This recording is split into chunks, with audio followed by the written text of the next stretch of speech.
ముందు ఇంటి వారిని ప్రేమించడం నేర్చుకో, అమ్మను ప్రేమించడం నేర్చుకో. ఈ మానేసి నేను ఆ అమ్మాయిని ప్రేమించా, ఈ అబ్బాయిని ప్రేమించా, అది ప్రేమ కాదు నాన్న, మోహం. అది మోహం అంటారు, లస్ట్ అంటారు దాన్ని. ఇలాంటి వాళ్ళు పెళ్ళయ్యాక ప్రేమించడం వల్ల ప్రేమ అనేది దేవుని నుండి వచ్చేది. పరిశుద్ధాత్మ చేతను నింపబడితే దైవికమైన ప్రేమ నీలోకి వస్తుంది, లోక సంబంధమైన ప్రేమ కాదు. తల్లిని ప్రేమిస్తున్నావా? తండ్రిని ప్రేమిస్తున్నావా?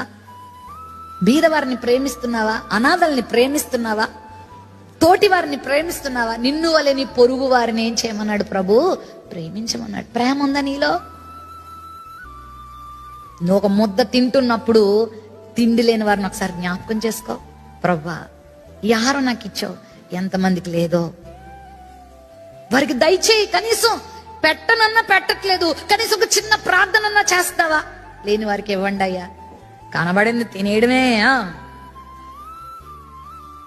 కొంతమందికి ముగింపు ప్లేట్ అయిపోయి అప్పుడు ప్రార్థన చేయలేదు నేను గుర్తొస్తుంది, అప్పుడు వాళ్ళకి స్తుతించలేదని అప్పుడు గుర్తొస్తుంది.